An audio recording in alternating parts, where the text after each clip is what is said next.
In the house where she was born, Amara lived like a ghost, haunting rooms that were never meant for her.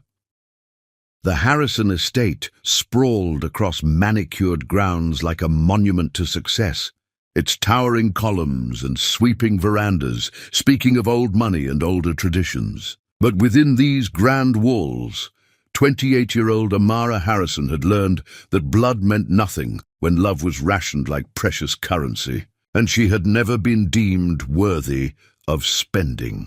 She descended the curved mahogany staircase with the fluid grace that had taken years to perfect. Her hand barely touching the banister that generations of Harrisons had polished smooth with their confident grips. Every portrait lining these walls told the story of a family legacy, but none of them included her smile. Her face appeared in formal family photographs with the dutiful expression of someone who knew she was present but not wanted, included but not embraced. At 28, Amara possessed the kind of profound beauty that commanded boardrooms and shifted the energy of entire rooms. Her skin was rich mahogany that seemed to hold light within its depths, her eyes the color of liquid amber that missed nothing and forgave too much. She moved through the world with the regal bearing of African queens, though she had learned to dim that radiance in this house where her light was seen as too bright, her strength as too threatening.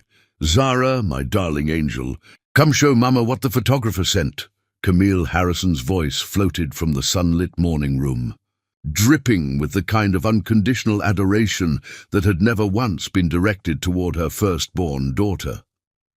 Amara paused in the doorway, watching the scene that had played out in countless variations throughout her life. Her sister Zara glided across the Persian rugs with ethereal grace, 25 years old and luminous in the way that fashion magazines worshipped. Platinum blonde waves cascaded down her back like spun silk. Cornflower blue eyes sparkled with the confidence of someone who had never questioned whether she deserved love. And delicate features that belonged in Renaissance paintings completed a face that photographers called pure poetry.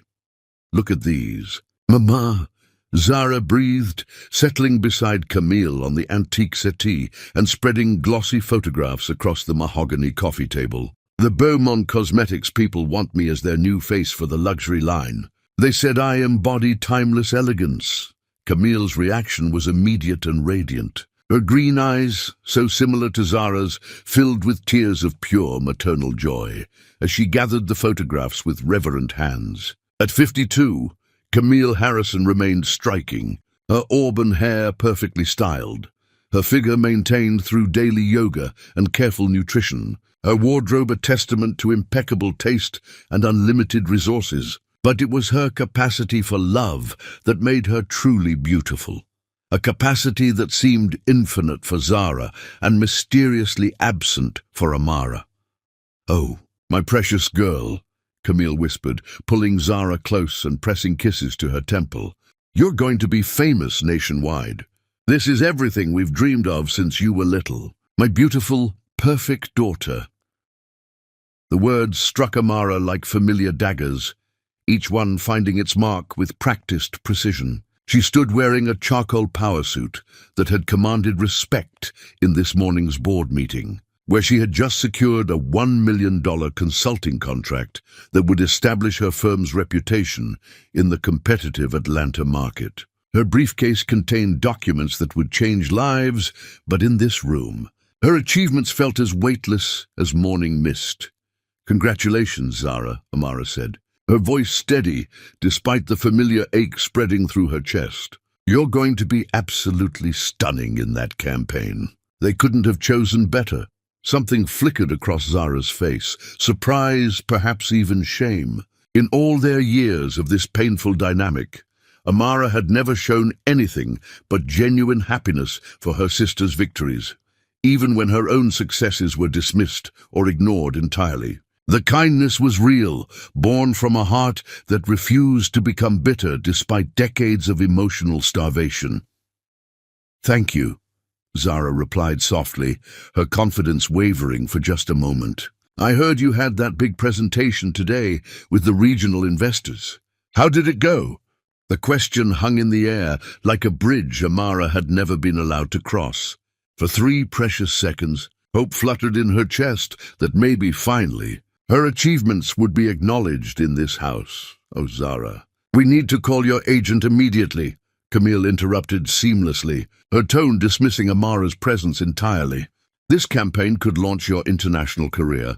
We should also discuss wardrobe for the photo shoots, and perhaps hire a personal trainer to ensure you're in perfect condition." And just like that, Amara became invisible again. The sensation was so familiar it barely stung anymore.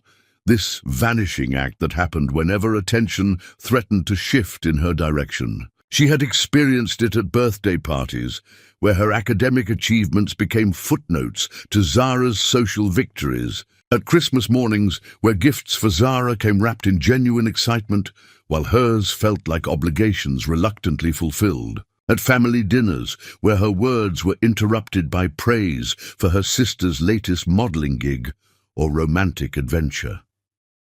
"I'll leave you both to celebrate," Amara said quietly, turning toward the hallway. "Actually, Amara," Camille called without glancing up from the photographs. "Mrs. Whitman called about the Children's Hospital Charity Gala Planning Committee. She specifically requested your involvement because of your business connections. Something about securing corporate sponsorships. Even her humanitarian work was reduced to her utility to others. Amara had built a non-profit organization from nothing, providing business mentorship and microloans to disadvantaged women across 3 states. She had personally funded full scholarships for dozens of first-generation college students, had been featured on local magazine covers for her innovative approaches to economic empowerment, and had received humanitarian awards from organizations across the country. But to Camille, she was simply a useful resource to be deployed when needed. "I'll contact her tomorrow," Amara replied. "Make sure you do. These social obligations are crucial for maintaining the family's standing in the community. We can't have people thinking we don't contribute appropriately. The family's standing." And if Amara hadn't been single-handedly elevating the Harrison name through her business success and philanthropic leadership for years, while Zara posed for cameras. The irony was so profound it almost made her laugh. Almost. "Of course, Mother," Amara said, the formal address slipping out automatically. She climbed the stairs to her modest bedroom in the family wing, not a separate suite, but the same room she had occupied since childhood, furnished with pieces that reflected necessity rather than luxury. Her business success had allowed her to lease her own BMW and establish her downtown office. But at home she remained in the space that had always been hers, comfortable but unremarkable, a constant reminder of her position in this family's hierarchy. Through her windows, she could see the gardens where she had played as a child, always alone or trailing behind Zara and Camille, never quite included in their magic circle of 2. She remembered birthday parties where other children would ask why her mother seemed to love Zara more, and her stammered attempts to explain something she had never understood herself. The sound of laughter drifted up from below, Camille and Zara celebrating this latest triumph with the easy intimacy of best friends rather than mother and daughter. That laughter held everything Amara had spent her lifetime craving: unconditional acceptance, genuine delight in her existence, the warm assumption that she deserved every good thing that came her way. Her phone buzzed with a text from Donovan, her fiancé of 12 months. "Hope your presentation went well today, beautiful. Can't wait to see you tonight for dinner with your family. Love you." She stared at the message, remembering his proposal on the beach in Santorini, the way his eyes had filled with tears when she said yes, the promises he had made about building a future together where she would always come first. Donovan Pierce was everything any woman would want. Devastatingly handsome with dark hair and steel-grey eyes, incredibly wealthy from his tech empire, intelligent enough to match her in conversation, and charming enough to make her believe in fairy tales again. But lately she had noticed subtle changes. The way his attention lingered on Zara during family dinners. How he laughed just a little too hard at Zara's stories. The increasing frequency with which he found excuses to visit when Zara would be home. Small things that might mean nothing or might mean everything. "Tonight," she whispered to her reflection in the antique mirror. "Tonight I'll know for sure." Chapter 2. Words that shatter souls. Some betrayals are so cruel, they rewrite the entire story of your existence, turning every happy memory into evidence of your own foolishness. The evening arrived with the kind of golden light that photographers paid fortunes to capture, streaming through the dining room windows and painting everything in warm amber tones. Amara had chosen her outfit carefully, a midnight blue silk dress that hugged her curves perfectly and brought out the honey flecks in her eyes, paired with the diamond necklace Donovan had given her for their 6-month anniversary. She wanted to look irresistible tonight, wanted to remind him why he had chosen her in the first place. Donovan arrived precisely at 7, carrying white orchids for Camille and a bottle of vintage champagne that probably cost more than most people made in a month. At 32, he possessed the kind of masculine beauty that graced magazine covers, 6 feet 3 inches of lean muscle wrapped in Italian suits, dark hair that always looked perfectly tousled, and grey eyes that could shift from storm clouds to summer sky, depending on his mood. His smile could light up rooms, and had certainly lit up Amara's world when he first turned it on her at a charity auction 18 months ago. "Amara," he said, pulling her close for a kiss that felt warm but somehow distant. "You look absolutely stunning tonight."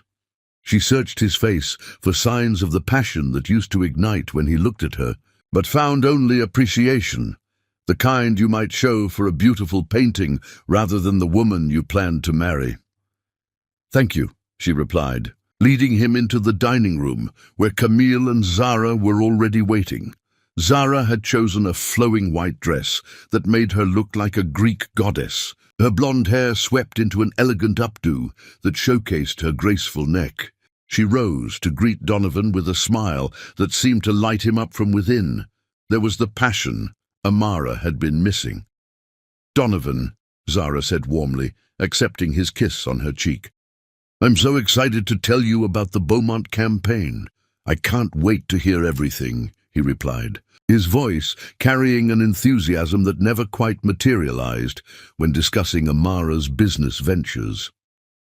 Dinner unfolded like a carefully choreographed dance of subtle cruelties. Camille dominated the conversation, steering every topic toward Zara's modeling career, her upcoming photo shoots, her growing social media following. When Amara mentioned her latest business triumph, the regional expansion that would double her company's revenue, the conversation shifted within minutes back to Zara's upcoming magazine covers. "You know, Donovan," Camille said over dessert, her voice taking on that conspiratorial tone that always preceded her most calculated statements. "Zara has always been interested in business. She has such a natural understanding of marketing and brand development. Perhaps you could give her some advice about leveraging her modeling success into other ventures."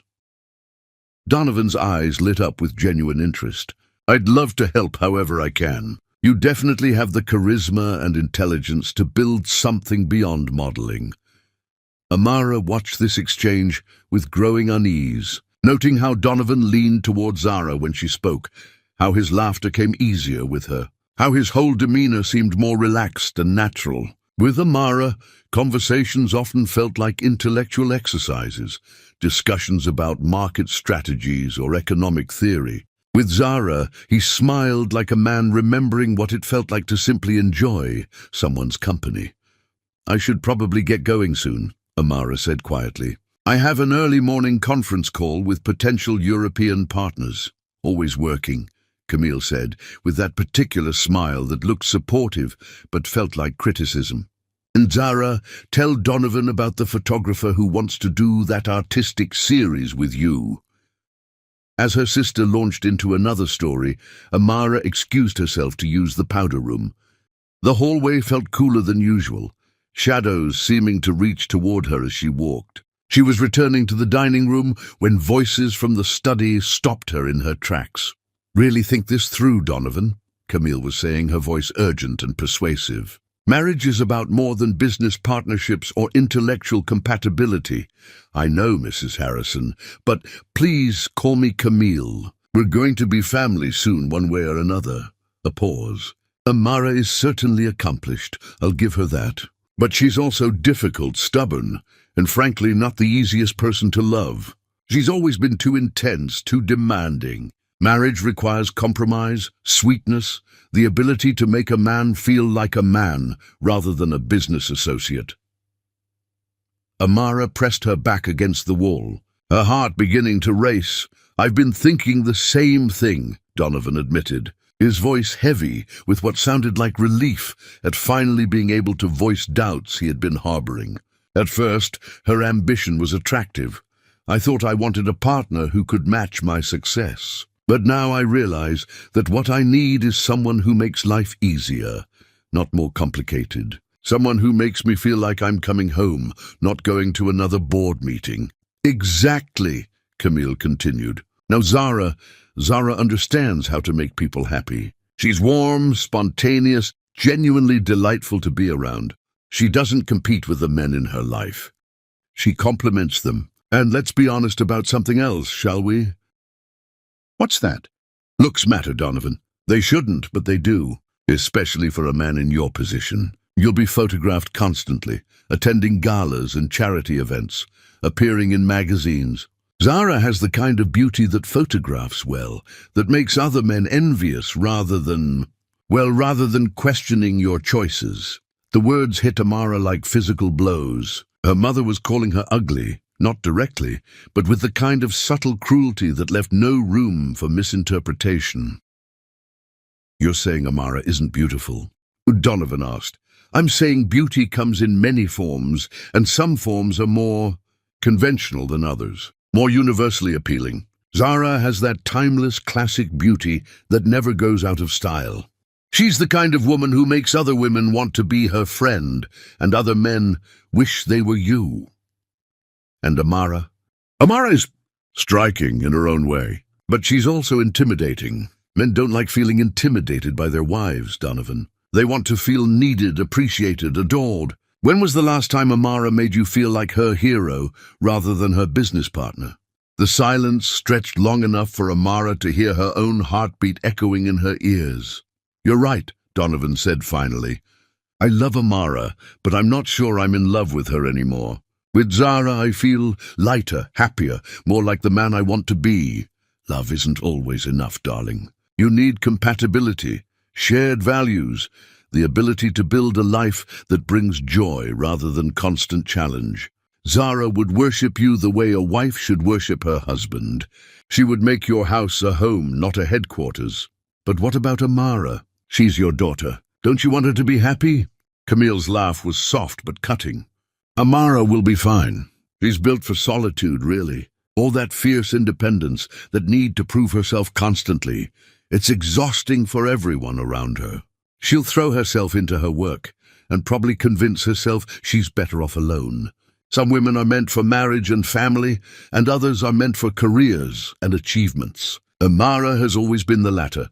You really think Zara would be interested in me? I mean, she could have anyone. Oh, sweetheart, she's been half in love with you since the day you two met. She's just too sweet and loyal to say anything while you were engaged to her sister. But if you were free, I think you'd be amazed at how quickly she would say yes." Amara's legs nearly gave out beneath her. The betrayal was complete, not just from her fiancé, but from the mother who was supposed to protect her and the sister she had spent her lifetime supporting and defending. "I need to think about this," Donovan said. "Of course you do. Just remember, life is short and happiness is rare. You deserve to spend your days with someone who makes you feel like the best version of yourself, and that someone might not be the person you originally thought she was." Footsteps moved toward the door. Amara fled up the stairs to her room, her heart hammering against her ribs and her vision blurring with unshed tears. She barely made it to her bathroom before the sobs began, deep, wrenching sounds that came from a place of pain she had never fully acknowledged before. Every doubt she had ever had about her worth, every insecurity she had battled, every moment of feeling like she was too much or not enough, it all crystallized into this one devastating truth. Even the people who were supposed to love her unconditionally found her fundamentally unlovable. She stared at herself in the mirror, seeing not the successful businesswoman who had built a thriving company, not the humanitarian who had changed thousands of lives, but the unwanted daughter who had never been enough for anyone. Her mother's words echoed in her mind. Too intense, too demanding, not the easiest person to love. Maybe they were right. Maybe she was meant to be alone. But even as the tears fell, something else began to kindle in her chest, a spark of the same determination that had built her business, that had survived years of emotional neglect, that had turned her into someone worth knowing, even if her own family couldn't see it. If they thought she was difficult now, they had no idea what she was capable of when she stopped trying to earn love that was never going to be freely given. Tomorrow, she whispered to her reflection, tomorrow I start living for myself. Chapter 3. The Silent Revolution. True power is born in the moments when you choose to rise instead of break, when you transform betrayal into the fuel for your own magnificent becoming. The morning sun painted Amara's bedroom in shades of gold and copper, but she had been awake long before dawn, staring at the ceiling and making silent promises to herself. The tears had dried hours ago, leaving behind something far more dangerous than sadness: clarity. For the first time in 28 years, she saw the game that had been played around her, and she finally understood the rules. She rose from her bed like a queen preparing for battle, choosing her armor carefully. The navy blue Armani suit fit her like liquid confidence. The crisp white silk blouse opened just enough to hint at feminine power without apology. Her makeup was flawless but subtle, her hair swept into a sophisticated chignon that showcased her graceful neck. She looked in the mirror and saw not the rejected daughter, but the formidable woman she was becoming. Breakfast was already underway when she descended the staircase, her heels clicking against marble with the rhythm of a warrior's march. Camille and Zara sat at the sun-drenched table, both still glowing from last night's successful manipulation, unaware that their victim had overheard every calculated word. "Good morning," Amara said pleasantly, settling into her chair with the fluid grace that had always marked her movements. "Oh, good. You're up early," Camille replied without looking up from her newspaper. "Mrs. Whitman expects your call by 10 about the charity gala. Make sure you mention our family's previous contributions when you speak with potential sponsors." "Of course," Amara agreed, buttering her toast with steady hands. "Anything else I can handle for the family today?" Something in her tone made Zara glance up from her phone. "Are you okay? You seem different this morning." Different. If only she knew how different everything was now that the blindfold had been removed. "I'm perfect," Amara replied, her smile genuine for the first time in months. "Actually, I wanted to let you both know about some exciting developments with my business." She had their attention now. Camille's newspaper lowering slightly, Zara's eyes curious. The regional expansion exceeded all projections. "We're opening offices in 3 additional cities within the next 6 months, and the investors are calling it the most successful launch in our industry this quarter." "That's wonderful, dear," Camille said automatically, already reaching for her newspaper again. "There's more," Amara continued smoothly. "I've been invited to speak at the Southern Women's Business Summit next month. They want me to deliver the keynote address on innovative consulting strategies." This time, Camille's attention was fully captured. The Southern Women's Business Summit was exactly the kind of prestigious event that elevated entire families in social circles. "A keynote address?" she repeated. The theme is Building Empires, the New Generation of Female Leadership. They're featuring my expansion strategy as a case study for other entrepreneurs. Amara watched her mother's expression shift as the implications sank in. This kind of recognition would elevate the Harrison name in ways that modeling campaigns never could. Well, Camille said carefully, that's quite an achievement. Thank you, Amara replied graciously. I should probably mention that Atlanta Business Chronicle wants to do a feature story about the expansion. Something about following the journey of young female CEOs who are reshaping the consulting landscape. The words hung in the air like a challenge. Even Zara seemed to recognize the magnitude of what her sister was describing, the kind of recognition that made modeling campaigns look modest by comparison. Her phone buzzed with a text from Donovan. Can we talk later today? There's something important I need to discuss with you. She stared at the message, imagining his internal struggle, the war between obligation and desire that was probably keeping him awake at night. Poor Donovan, torn between the woman he should want and the woman he actually wanted. She almost felt sorry for him. That must be Donovan, Camille said, noticing her attention to the phone. You two are so fortunate to have found each other. The irony was breathtaking. Camille had spent last evening systematically dismantling Amara's relationship, and now she was offering platitudes about their good fortune. We are indeed fortunate, Amara agreed, though I sometimes wonder if fortune has more surprises in store for all of us. After breakfast, she drove to her downtown office in the leased BMW that represented her growing success. The Harrison Business Solutions headquarters occupied 3 floors of a gleaming glass tower, employing 65 people who looked to her for leadership and vision. Here, in this space she had built from nothing, she was not the unwanted daughter or the difficult fiancée. She was simply Amara Harrison, the brilliant strategist who had revolutionized business consulting for the digital age. Her assistant, Miranda, greeted her with the usual stack of urgent messages and priority meetings, but today Amara felt different walking through these halls. The weight of trying to earn love she would never receive had lifted from her shoulders, replaced by the exhilarating lightness of finally accepting who she truly was.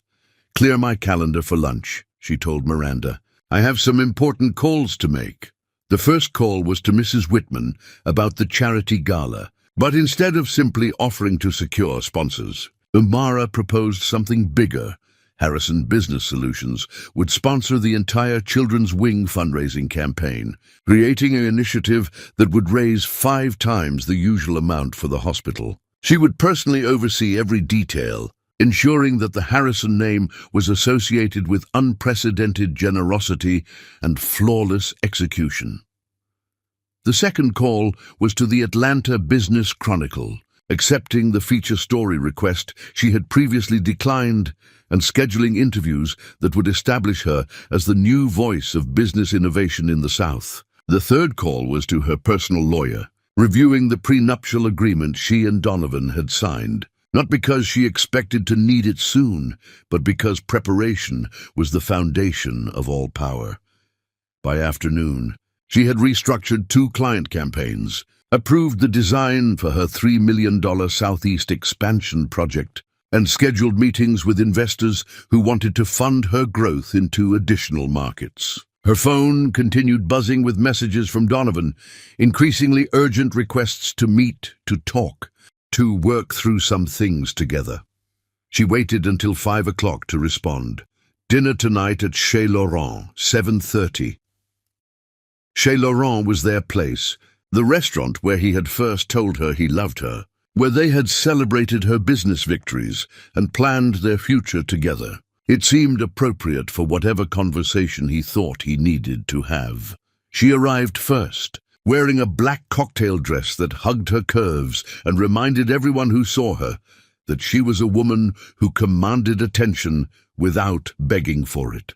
The maître d'œuvre led her to their usual table, the intimate corner booth where they had shared so many meaningful conversations about building a life together. Donovan arrived 10 minutes late, which was unusual for him, his expression carrying the weight of whatever decision he had reached. He looked handsome as always in his charcoal grey suit, but there was something diminished about him, as if the conflict between desire and duty had worn away some of his usual confidence. "Amara," he said, leaning down to kiss her cheek. "You look beautiful." "Thank you," she replied, studying his face as he settled across from her. "You said you had something important to discuss." He shifted uncomfortably, his hands fidgeting with his wine glass. "I've been doing a lot of thinking since last night." "About what?" About us. About our future. About whether we're really right for each other." There it was, the conversation that would have devastated her 24 hours ago, but now felt like watching a predictable movie play out exactly as expected. "Go on," she said calmly. "I love you, Amara. I want you to know that. But I'm not sure we want the same things from life. You're so driven, so focused on your career. Sometimes I feel like I'm competing with your ambition for your attention." She almost laughed at the irony. Her ambition was one of the things that had initially attracted him, back when her success had reflected well on his taste in women. But now that Zara offered an easier alternative, suddenly her drive was a problem. "I see," she said. "And what is it you think you want instead?" He had the grace to look ashamed. "I think we both deserve to be with someone who makes us feel complete, someone who brings out the best in us without it feeling like work." "Someone like Zara." The color drained from his face. "What? Did you really think I wouldn't notice, Donovan? The way you light up when she walks into a room, the way you hang on her every word, the way you've been pulling away from me for months while finding excuses to spend more time with her." He opened his mouth to deny it, then closed it again, apparently realizing that lies would only make this worse. "I never meant for this to happen," he said quietly. "But it did happen. And now you want permission to act on it. Amara, you want to know something interesting?" She interrupted, her voice steady and almost conversational.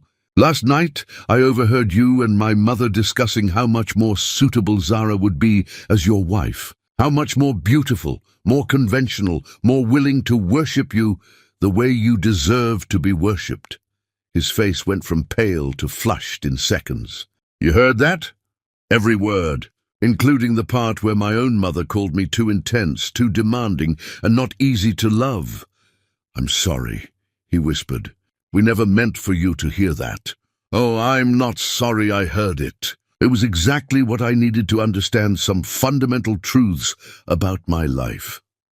She leaned forward, her eyes meeting his directly. "You're free, Donovan. Free to pursue the easier love, the uncomplicated adoration, the woman who will make you feel like a hero without challenging you to actually become one. I won't stand in your way." "What are you saying?" "I'm saying that you're right.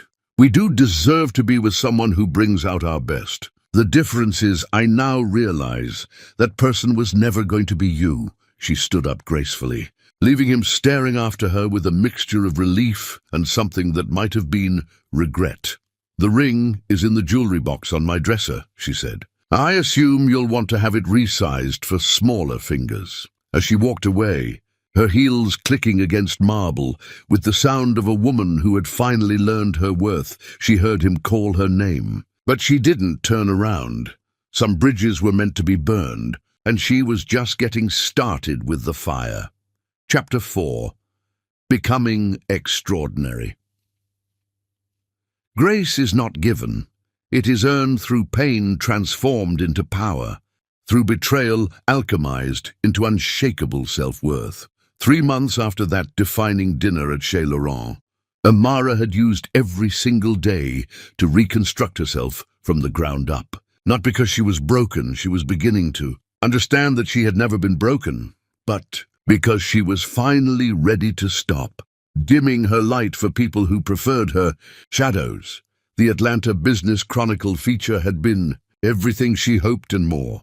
The photograph captured her in her downtown office, power suit immaculate, hands folded confidently as she gazed directly into the camera with eyes that revealed nothing and promised everything. The Innovator, how Amara Harrison built a business empire, while everyone was looking elsewhere, had generated dozens of interview requests, speaking engagements and business opportunities that were transforming her from regional success to national recognition. More importantly, it had generated something she had never experienced before, recognition from her family that maybe, possibly, they had underestimated her significance. Her morning routine had evolved into something that felt like meditation. She rose at 5, spent an hour in her private gym working her body into the kind of strength that showed in her posture, then reviewed market reports while her chef prepared breakfast. By 7, she was dressed and ready to conquer whatever challenges the day might bring, armored in Italian silk and unshakable confidence. Today's armor was a deep emerald dress that made her skin glow like burnished gold, paired with the diamond earrings she had bought herself to celebrate securing her $2 million regional expansion contract. She no longer waited for gifts from men who might withdraw their affection at any moment. Her jewelry box was filled with treasures she had chosen for herself, each one a reminder that she was her own source of beauty and worth. The Harrison estate felt different when she walked through its halls now. She no longer moved like an apologetic ghost. She strode through the corridors with the confidence of someone who had built something meaningful. The portraits of previous Harrison generations seemed to nod approvingly at this woman who carried herself with the dignity their legacy deserved. "Good morning," she said, entering the breakfast room where Camille sat reading the Wall Street Journal. Her mother looked up, and Amara caught something new in her expression, a flicker of uncertainty, as if Camille was beginning to recalculate the dynamics of their relationship. "Good morning, dear," Camille replied. "I see the Business Journal picked up your Chronicle interview. Very impressive coverage." The words were offered like a peace treaty from someone who was beginning to realize they might have backed the wrong horse. "Thank you," Amara said, settling into her chair with fluid grace. "Where's Zara this morning?" "Until photo shoot in Miami. The cosmetics campaign is expanding to print advertising." Camille's voice carried less enthusiasm than usual when discussing Zara's career, as if she was starting to understand that modeling campaigns were footnotes compared to building business empires. "Wonderful for her," Amara replied genuinely. Despite everything, she had never been able to summon real anger toward her sister. Zara was as much a victim of Camille's manipulation as she was, raised to believe that beauty was her only currency, and men like Donovan were the highest prizes she could win. "Actually, Camille continued carefully, "I wanted to discuss something with you. The Hartwell Foundation has asked me to join their board, and they specifically mentioned that having you as a family member would be a significant asset to their fundraising efforts." There it was, the first crack in the facade. Camille needed Amara now, needed her success and connections to maintain her own social standing. The unwanted daughter had become an asset worth courting. "I'm sure they mentioned that," Amara agreed pleasantly. "What did you tell them?" "That I would discuss it with you, of course. Family decisions should be made together. Family decisions." How interesting that Camille suddenly believed in collaborative family decision-making, now that Amara's decisions affected her own opportunities. "I appreciate that," Amara said. "Send me the details and I'll consider it." Consider it. Not automatically agree, not defer to her mother's judgment, but consider it on her own terms. The shift in power was subtle, but unmistakable. After breakfast, she drove to the downtown community center where she volunteered twice a week, teaching business skills to women transitioning out of poverty. This work had begun as a way to give back, but had evolved into the source of her deepest satisfaction. The women in her program came from backgrounds that made Amara's emotional deprivation seem trivial by comparison. Single mothers working multiple jobs to feed their children. Immigrants navigating systems designed to exclude them. Survivors of domestic violence rebuilding their lives from nothing. Yet week after week, she watched them transform their circumstances through sheer determination and the practical skills she taught them. Miss Harrison called out Lucia, one of her most dedicated students, as she entered the classroom. "I got the loan! The bank approved my application for the catering business." Amara's face broke into a genuine smile, the kind that had become more frequent as she learned to find joy in victories that had nothing to do with her family's approval. "Lucia, that's incredible," she said, embracing the woman who had gone from sleeping in shelters to preparing to launch her own company. "You did this entirely through your own hard work." "I couldn't have done it without what you taught me about business plans and financial projections," Lucia insisted. "You changed my life." These were the moments that mattered, not magazine covers or board positions, but the tangible proof that her knowledge and resources could create real change in real lives. The women in this program saw her clearly, valued her for her mind and her generosity, never questioned whether she was worthy of respect or love. Her afternoon was consumed by meetings with clients who sought her expertise in navigating complex market challenges. Harrison Business Solutions had become synonymous with innovative thinking and flawless execution, and her calendar stayed booked months in advance, with companies willing to pay premium rates for her insights. During a brief break between appointments, her assistant Miranda knocked and entered looking slightly flustered. "There's someone here to see you," she said. "He doesn't have an appointment, but he says it's personal." "Who is it?" "Donovan Pierce." Amara felt a flutter of something, not the heartbreak she might have expected, but curiosity. What could he possibly want to discuss now, 6 months after their relationship ended? "Send him in," she said. He appeared in her doorway looking less polished than she remembered, his usually perfect hair slightly mussed, his expensive suit wrinkled as if he had been wearing it for days. Most surprisingly, his confident bearing had been replaced by something that looked almost like desperation. "Amara," he said, "thank you for seeing me." "Of course. Please sit down." He settled into the chair across from her desk, his eyes taking in the awards on her walls, the flowers from grateful clients, the photographs of her with business leaders and community organizers. "You look incredible," he said. "Success suits you." "Thank you. How can I help you today?" He ran a hand through his hair, a gesture she remembered from moments when he was struggling with difficult decisions. "I made a mistake," he said simply. "The biggest mistake of my life." "I see. Zara and it's not working." "It's not what I thought it would be." Amara leaned back in her chair, studying him with the detached interest of a scientist observing a predictable chemical reaction. "What did you think it would be?" "Easy, comfortable, uncomplicated," he laughed bitterly. "And it is all of those things. But it's also empty. There's no depth, no challenge, no growth. I feel like I'm sleepwalking through my own life. And you think this is my problem? How?"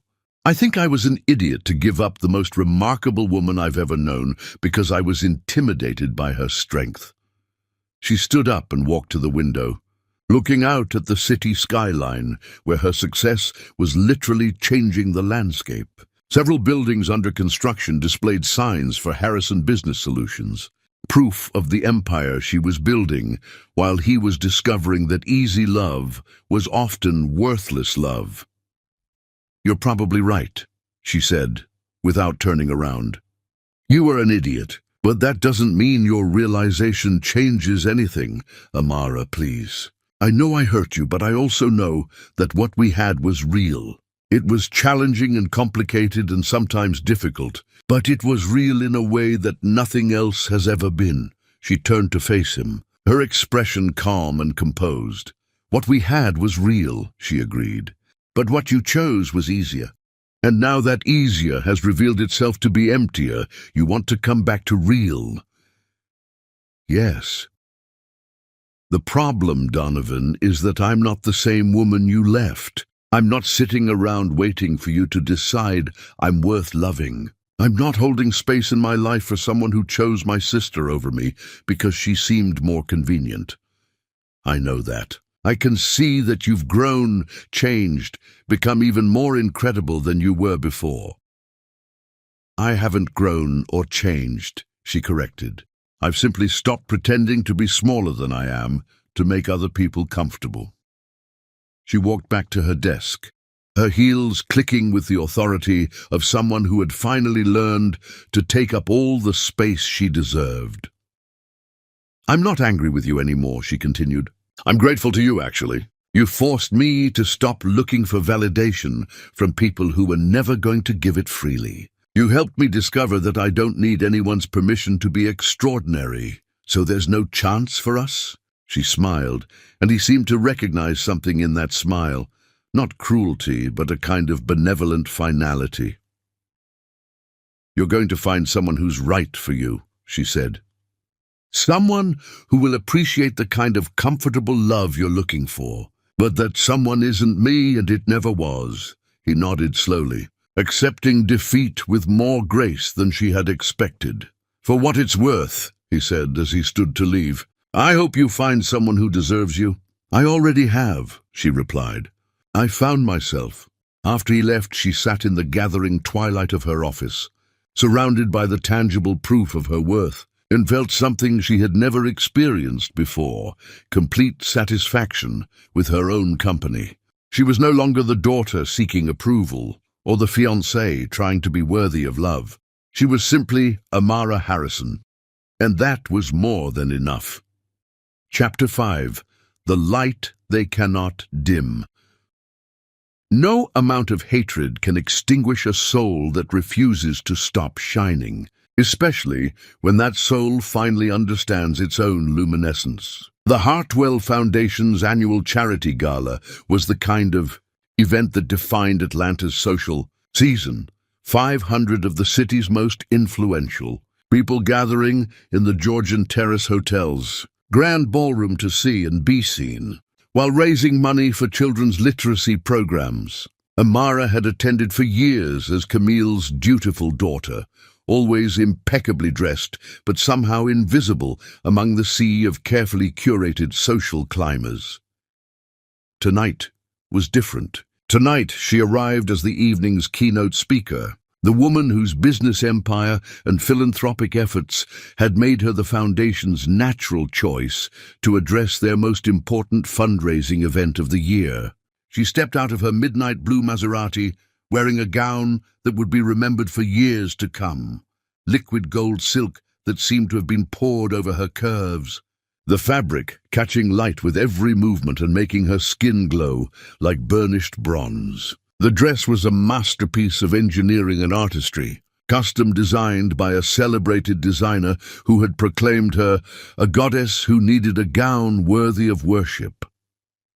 Her hair cascaded down her back in loose waves that caught the light like black silk, and her makeup was flawless but subtle, emphasizing her natural beauty rather than masking it. The jewelry was equally stunning, a diamond necklace that had once belonged to a successful businesswoman from the 1920s, earrings that sparkled like captured starlight, and a bracelet that whispered of earned success and personal power.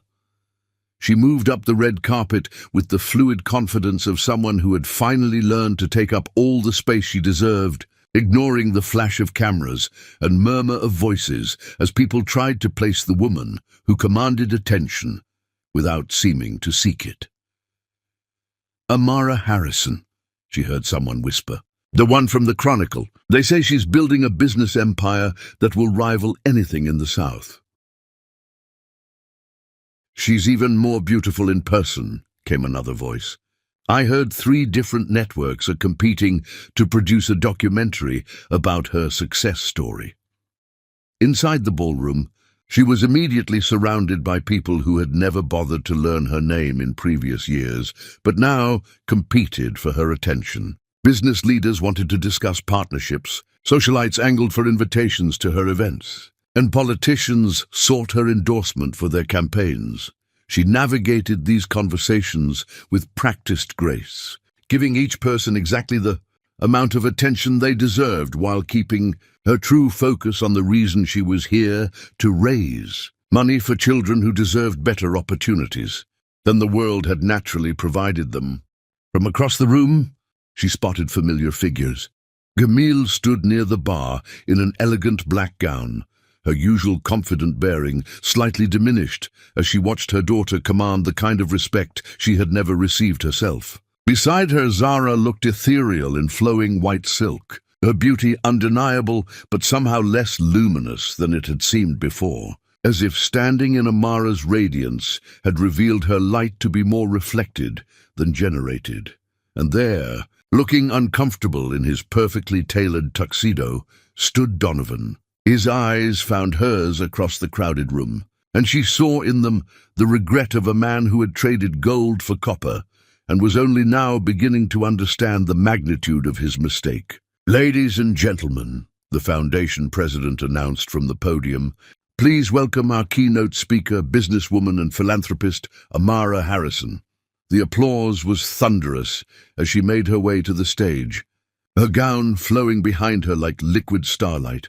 She took the podium with the confidence of someone who had earned the right to speak to rooms full of powerful people about changing the world. "Good evening," she began, her voice carrying easily through the room without seeming to strain. "I want to tell you about a little girl who grew up in a beautiful house, surrounded by every material advantage, but who went to bed hungry every night, not for food, but for the simple understanding that she mattered." The room fell completely silent, everyone sensing that they were about to hear something more than the usual charitable platitudes. That little girl spent years trying to earn love through achievement, believing that if she could just be smart enough, successful enough, perfect enough, she would finally be worthy of the affection that seemed to flow so easily to everyone around her. She paused, her eyes finding Camille's across the room. It took her 28 years to understand that love is not a prize to be won through performance. It is a gift that either flows freely or doesn't flow at all. And when it doesn't flow, the problem is never with the one being denied. It's with the one doing the denying. The silence in the room was profound, as if 500 people were collectively holding their breath. Tonight, we're here to talk about children's literacy, about giving young people the tools they need to write their own stories, instead of accepting the roles others have scripted for them. But before we can teach children to read words, we need to teach them to read their own worth. Her speech continued for 20 minutes, weaving together personal revelation and social challenge in a way that left the audience mesmerized. She spoke about building businesses, not just to create wealth, but to create opportunities for others. About using privilege as a platform for lifting up those who had been denied access. About the responsibility that came with having been given advantages, and the greater responsibility that came with having overcome disadvantages. When she finished, the standing ovation lasted for nearly 5 minutes. People wiped tears from their eyes, approached the stage to offer business cards and lunch invitations, and pledged donations that would triple the Foundation's usual fundraising total. As the formal program ended and the evening shifted into mingling and dancing, Amara found herself at the center of a constantly shifting group of admirers. Business leaders offered her partnerships that would expand her empire internationally. Celebrities wanted to collaborate on charitable projects. Politicians sought her endorsement for campaigns that could reshape state policy. Through it all, she remained gracious but unimpressed, accepting compliments with the dignity of someone who no longer needed external validation to feel worthy. Amara. She turned to find Zara approaching, her usual confidence replaced by something that looked almost like vulnerability. "That was an incredible speech," Zara said quietly. "I had no idea you felt that way growing up. You weren't supposed to know." Amara replied gently. It wasn't your fault that love was rationed in our house, but I was part of it. I accepted all that attention, all that praise, without ever questioning why you weren't getting the same. You were a child. Zara, children accept the love that's offered without analyzing the fairness of the distribution.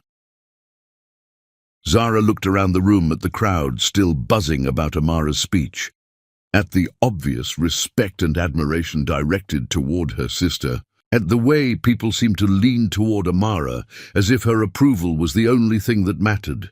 I'm starting to understand something I never saw before, Zara said. What's that? That being loved easily isn't the same as being respected deeply. Everyone has always adored me, but no one has ever looked at me the way these people are looking at you. And how are they looking at me? Like you're someone who could change the world if you decided it was worth changing.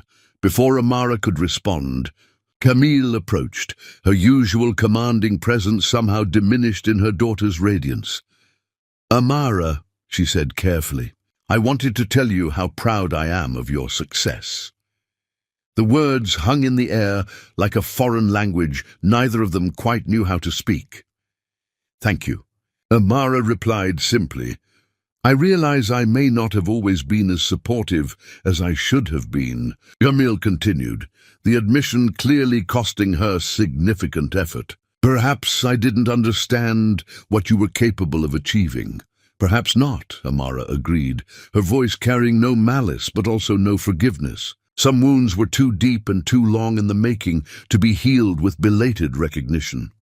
I was wondering if you might consider joining me for lunch this week. There are some business opportunities I'd like to discuss with you. Business opportunities. Even now, even in this moment of closest approach to an apology, Camille couldn't resist treating her daughter like a resource to be leveraged rather than a person to be loved. I'll check my calendar and have my assistant contact you, Amara replied with professional courtesy.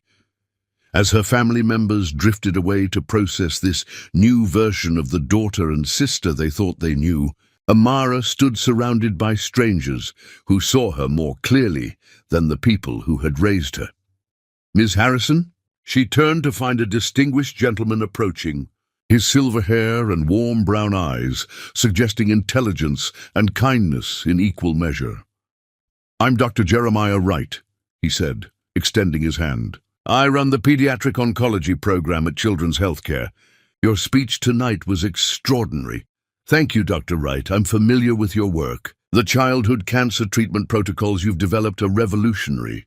His face lit up with surprise and pleasure. You know my research? I make it my business to know the people who are doing meaningful work in this city. They talked for nearly an hour about child development, trauma recovery, and the intersection of emotional healing and educational achievement. He was brilliant and passionate, dedicated to helping children overcome the kind of emotional neglect that Amara understood intimately.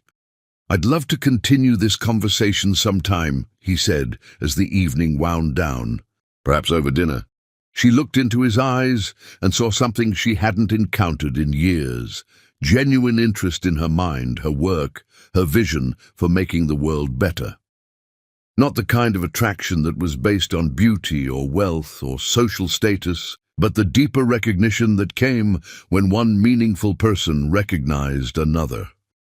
I'd like that very much, she said. As she drove home through the quiet streets of Atlanta, her gown pooled around her in the leather seats of her car. She reflected on how completely her life had transformed. 8 months ago, she had been begging for scraps of affection from people who saw her as insufficient. Tonight, she had commanded a room full of the city's most powerful people and attracted the attention of a man who valued her for all the qualities her own family had found threatening. The girl who had once felt like a stranger in her own home had become a woman who felt at home in her own skin. And that transformation was more valuable than any empire she could build or any love she could win. She was finally, completely, magnificently herself. Chapter 6. the first crack in the foundation. Even the most loyal soldiers eventually question why they're fighting a war that benefits no one, especially when they discover the enemy was always within their own ranks. The Harrison estate felt different in the weeks following the charity gala, as if the very foundations had shifted beneath the weight of unspoken truths finally given voice. Amara moved through the halls with newfound authority, her presence no longer that of a supplicant seeking approval, but of an heiress who had finally claimed her birthright. She was in her modest bedroom, reviewing contracts for her $3 million Southeast expansion when her assistant called from the office. "Miss Harrison, I have some interesting news," Miranda said, barely containing excitement in her professional tone. "Southern Business Magazine wants to feature you in their Leaders Under 30 issue. The editor called personally to request an interview." Amara set down her pen, absorbing the magnitude of this recognition. Southern Business Magazine represented regional acknowledgement of influence and impact, the kind of platform that transformed successful business people into cultural icons. "Schedule it," she said, "and make sure they have access to all our recent expansion data. I want them to understand the full scope of what we're building." After ending the call, she realized she was no longer surprised by such opportunities. Success had become her natural habitat, and recognition was simply the inevitable result of excellence sustained over time. The sound of footsteps in the hallway drew her attention. Through her partially open door, she could see Zara pacing back and forth, her phone pressed to her ear, her usually melodious voice tight with frustration. "I understand the timeline is aggressive," Zara was saying, "but I need to know where I stand. Other agencies are interested, and I can't wait indefinitely for a decision that may never come." Amara frowned. In all their years together, she had never heard her sister sound anything other than confident about her modeling career. The uncertainty in Zara's voice was entirely foreign to her usual persona. The conversation continued for several more minutes, with Zara's responses becoming increasingly strained. When she finally hung up, she stood in the hallway for a long moment, her shoulders sagging with what looked like defeat. "Zara?" Amara called softly. "Is everything all right?" Her sister appeared in the doorway, her perfect features marred by worry lines that seemed to have appeared overnight. "Oh," Zara said, attempting to summon her usual bright smile and failing completely. "I didn't realize you were home. I'm working from here today. What's going on? You look upset." For a moment, Zara seemed to consider deflecting with casual conversation, but something in Amara's genuine concern seemed to break through her defenses. "The cosmetics campaign," she said quietly. "They're reconsidering the direction of their marketing strategy. What does that mean?" "It means they want someone with broader appeal and deeper market recognition, someone whose name carries weight beyond just modeling." Amara understood immediately. In the aftermath of her highly publicized success, marketing executives were beginning to recognize that consumers were more interested in substance than just beauty, in stories of achievement rather than simple aesthetics. "I'm sorry," she said, meaning it completely. "That must be disappointing." "It's more than disappointing," Zara said, her careful composure finally cracking. "It's terrifying. This was supposed to be my breakout moment, the campaign that would establish me internationally. Without it—" She didn't finish the sentence, but Amara could hear the fear beneath the words. Zara was 25, which was approaching the upper limits of commercial modeling viability. Without major campaigns to sustain her momentum, her career could stagnate or decline rapidly. "There will be other opportunities," Amara offered. "Will there?" Zara asked, her voice carrying a desperation that seemed to surprise them both. "I'm starting to realize that I might have built my entire identity around something that was never going to last." The admission hung between them like a bridge that had never existed before. One sister acknowledging vulnerability to another who had spent years hiding her own pain. What do you mean? Amara asked gently. Zara moved into the study and settled into the chair by the window, her movements lacking their usual fluid grace. I mean that watching you these past few months has made me understand something I never wanted to face, she said. You built something that belongs to you, something that can't be taken away by changing trends or aging or someone else's definition of beauty. I've been living on borrowed time and borrowed validation my entire life. Zara. No, let me finish. I've been thinking about this for weeks, ever since that night at the charity gala, when I watched 500 people hang on your every word. When I saw the way they looked at you, not because you were pretty, but because you were important. Amara remained silent, sensing that her sister needed to voice truths that had been building pressure beneath her perfect exterior. Mother always told me that beauty was my power, Zara continued. That men would want me and women would envy me, and that would be enough to build a life on. But power that depends on other people's reactions isn't really power at all, is it? It's just performance. Beauty is a kind of power, Amara said carefully. But it's not the only kind, and it's not always the most lasting. That's what I'm starting to understand. You have real power, the kind that comes from building something meaningful, from changing people's lives, from being someone the world needs, rather than just someone the world wants to look at. The conversation was interrupted by the sound of the front door opening, followed by Camille's voice calling out greetings to staff members. We should probably continue this later, Zara said, her vulnerability already retreating behind practiced social armor. But as she stood to leave, she paused at the door. Amara, that night, when you overheard Mother and Donovan talking about me being better suited for him? Tamara's hand stilled on her paperwork. What about it? I knew what she was doing. I knew she was trying to manipulate him into choosing me over you, and I didn't stop it. The admission was so quiet, it was almost a whisper, but it carried the weight of months of suppressed guilt.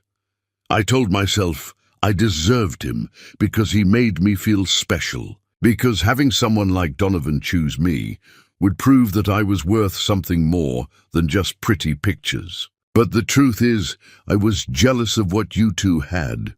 Jealous of what? The way he talked to you about real things, the way he respected your mind, the way he seemed to grow into a better person when he was trying to keep up with your thinking. She laughed bitterly. With me, he never had to grow. I was easy, uncomplicated, exactly what Mother promised I would be. And now I understand that easy isn't the same as valuable, and I'm starting to hate myself for taking what was never really mine to begin with. After Zara left, Amara sat in her study thinking about the cracks that were beginning to appear in the foundation of their family dynamics. For years, she had assumed that Zara was simply the beloved daughter, while she was the unwanted one. But maybe the truth was more complex than that simple narrative.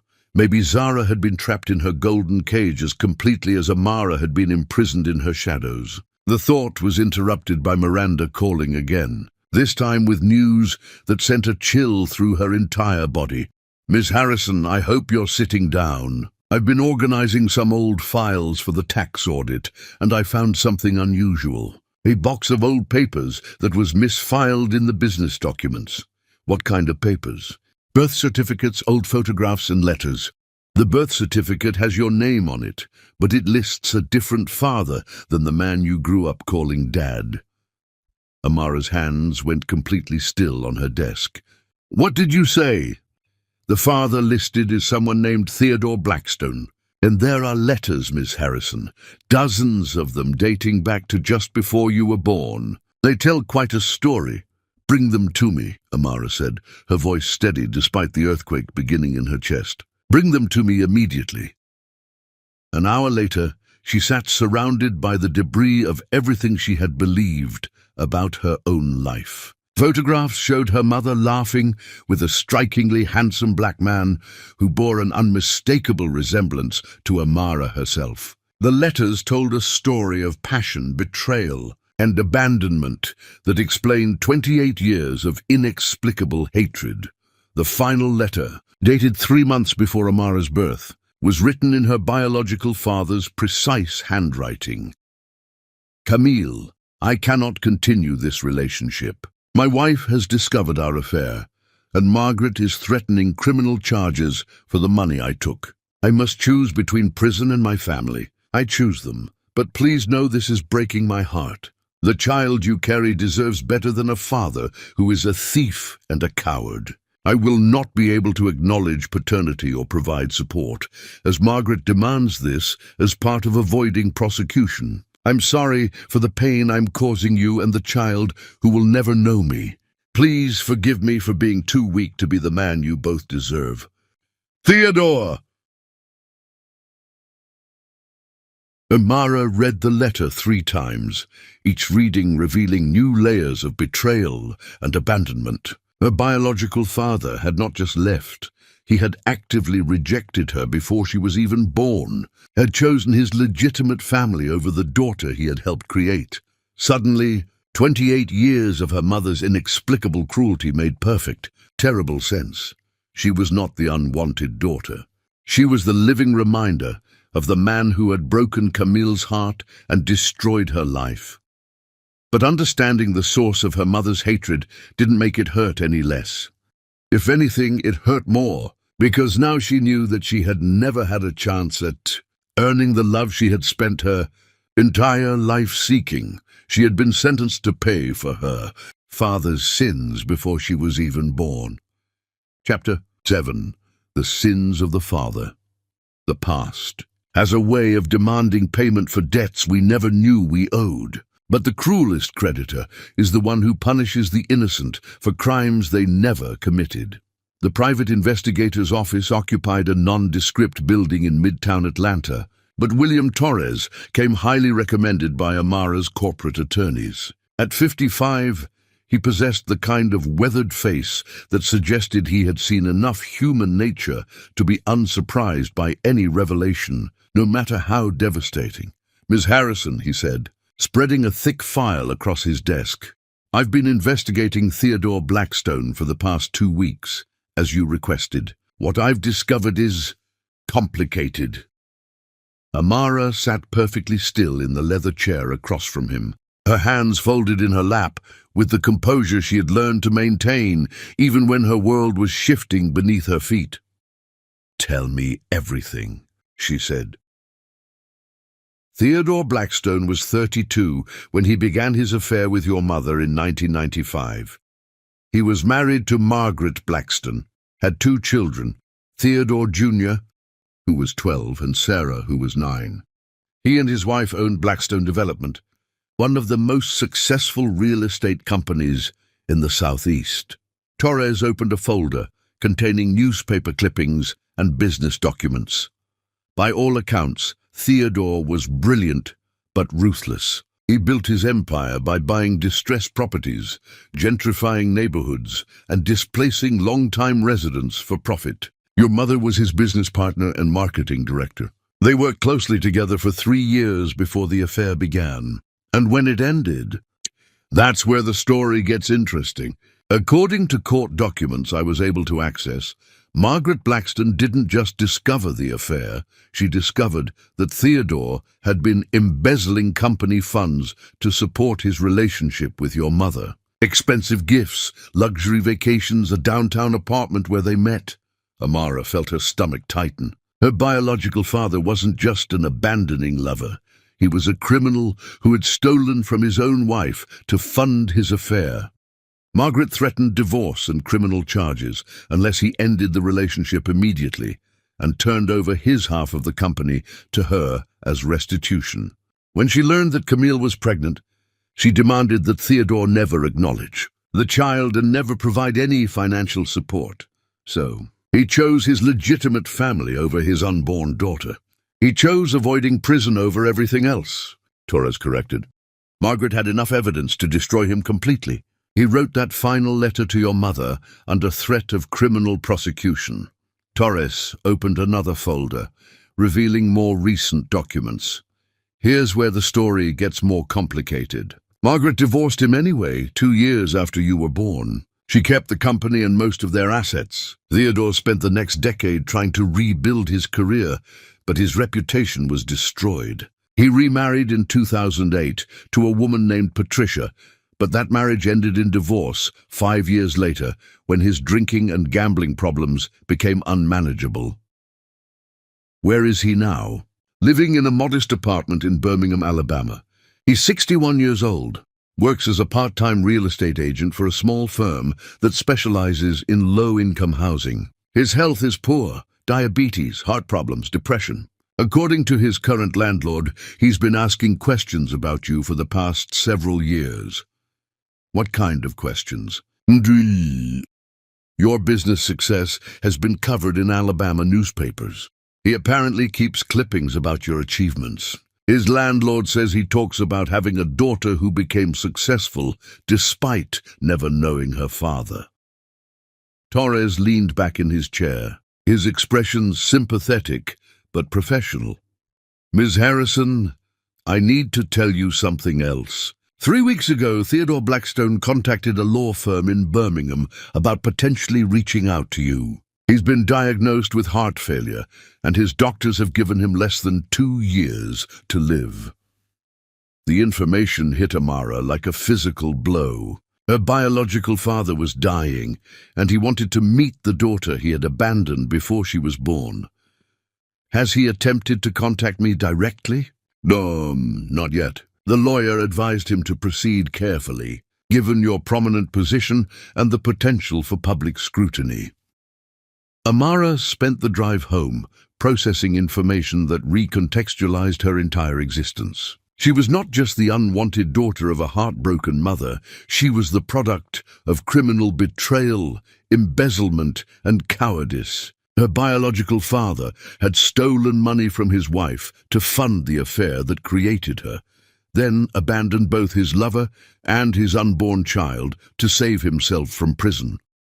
No wonder Camille had been unable to love her. Every time she looked at Amara, she saw not just the man who had broken her heart, but the man who had stolen from his own family to afford their relationship. The Harrison estate felt different when she arrived home, as if she was seeing it through new eyes. This house, these grounds, the lifestyle she had always known, had any of it been built on money stolen from Theodore's legitimate family? Had Camille used embezzled funds to establish her social position? She found her mother in the conservatory, tending to orchids with the careful attention she had never given to her firstborn daughter. Camille looked up when Amara entered, her expression shifting from casual acknowledgement to wariness as she registered something different in her daughter's bearing. "Good afternoon, dear. You're home early. We need to talk," Amara said, her voice carrying the authority of someone who would not be dismissed or deflected. "About what?" "About Theodore Blackstone." The pruning shears fell from Camille's hands, clattering against the marble floor with a sound that seemed to echo through the sudden silence. "I don't know what you mean," Camille said automatically, but her face had gone pale. "I know everything, Mother. The affair, the embezzlement, the abandonment. I know why you've never been able to love me." Camille sank into one of the wrought iron chairs, her usual composed bearing completely shattered. "How did you find out?" "I hired an investigator. I found the letters, the photographs, the birth certificate. I know that every time you look at me, you see the man who destroyed your life." For a long moment, they sat in silence, broken only by the gentle splash of the fountain and the distant sound of traffic beyond the estate grounds. "I was 23 when I met him," Camille said finally, her voice barely above a whisper. "I thought I knew everything about love, about business, about protecting myself from men who would use me. But he was different. Indeed, he was brilliant and ambitious, and he made me feel like I was the only woman in the world who could match his vision for what we could build together." Her laugh was bitter. "I believed we were partners in every sense of the word, until his wife discovered the affair, until I discovered that everything he had given me, the apartment, the jewelry, the vacations, had been stolen from his wife. That the man I loved was not just unfaithful, but a criminal who was willing to destroy his own family to fund our relationship. Camille looked directly at Amara for the first time in years without flinching. When Margaret Blackstone confronted me, she told me exactly what kind of man I had fallen in love with. She showed me bank statements, credit card records, evidence that he had been systematically stealing from their business to afford the lifestyle he was providing me. She said I was nothing more than an expensive whore who had helped him rob his own children's future. And then you discovered you were pregnant. And then I discovered that the child I was carrying was the product of criminal betrayal, that every dollar he had spent on our relationship had been stolen from his legitimate children. Tears were streaming down Camille's face now. 28 years of buried pain, finally finding expression. "I tried to love you," she whispered. "I swear I tried.